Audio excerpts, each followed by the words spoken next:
So when did you first consider yourself a right-wing conservative Republican?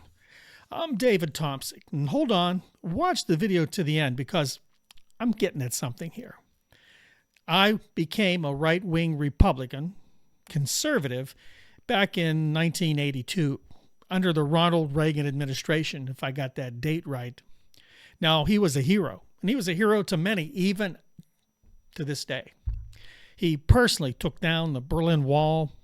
He created a world-class economy and a powerful army and a powerful navy, a powerful military with Star Wars capabilities. It got worse for me. I then began watching Fox News. Yes, the Fox News Network. I now call the fascist news network. And I watched it day and night. Then came George Bush.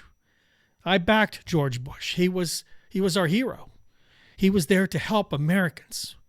Now his second term, remember the Chad debacle, and he almost lost to Al Gore, but the Chads were broken and they had to have the Supreme Court rule on it. And remember his brother, he was governor of Florida at that time, and it was ruled in favor of George Bush. I truly believe that was legitimate, that he legitimately won and should have. Then I began to watch a local hero here, a local right-wing talk show host named Jim Quinn, still around today. And he spouted right-wing ideology day and night. And he used to play during the Bush election, "Hang On, Help is on the Way" by the Little River Band. But back to Fox News. It aided and abetted my destruction of my moral values. That's right.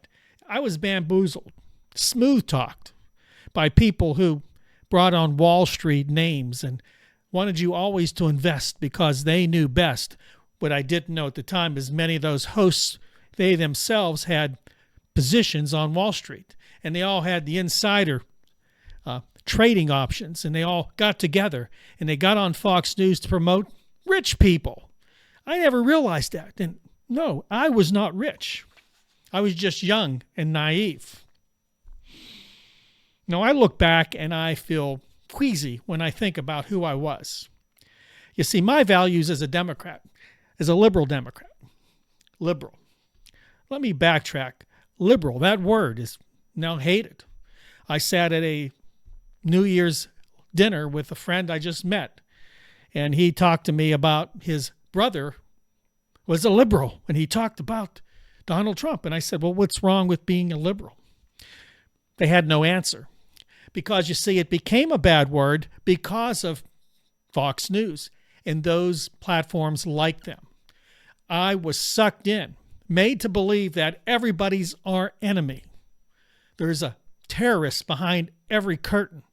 Be careful. Report them. Every country is our enemy. They're all terrorists and hate us and want to take what we have. They're jealous of us. George Bush told us that. The reason they attacked us on 9/11 because they didn't like who we were. They were jealous of us.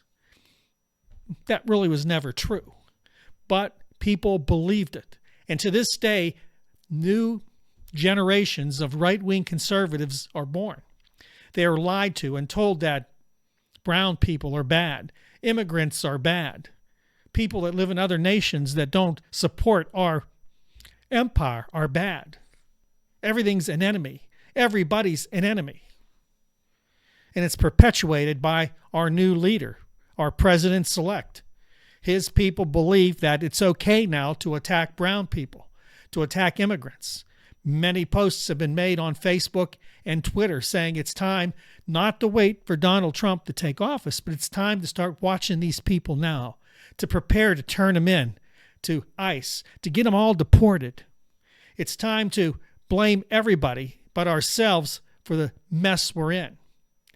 The attack that just happened in New Orleans, Trump blamed on an immigrant on the border, although we now know it was a U.S. citizen that was behind the attack. But you see, they'll keep pounding this enemies list. We got to get rid of people. We got to hate people.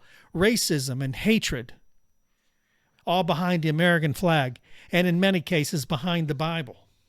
That's right, Christian nationalists have jumped on board as well with their rhetoric, with their hatred for anybody brown, anybody that isn't American, anybody that doesn't speak perfect English, anybody that's not white and maybe not rich. Now people are wondering, what's going to happen to me with this new administration? Those that considered themselves conservatives voted conservative because they believed that was the right thing to do, that it was in their best interest, yet they did not read the not so fine print. They didn't read it. Nor did I back in the day. They didn't read the fine print of what he really wanted to do. They didn't know who public enemy number one was. It's you. If you're poor, if you live on the fringe of society, if you're brown, if you don't speak English, if you don't believe what they believe, you're on the list too. And eventually they'll come and get you. Fortunately, the Democratic Party woke up, I believe. They did take a hiatus. They did run away from their base, which was unions and poor people and people that live in the margins. Freedom. But maybe now they've learned, and they're going to have to mount a defense against what I believe will be an onslaught of fascism that we've never seen before. Thanks for watching. Like, subscribe, and share the video. God bless you. I'll see you next time right here on the Tomsic Analysis. Thank you for watching the Tomsic Analysis. Please remember to like, subscribe, and share this video, and keep an eye out for our next video.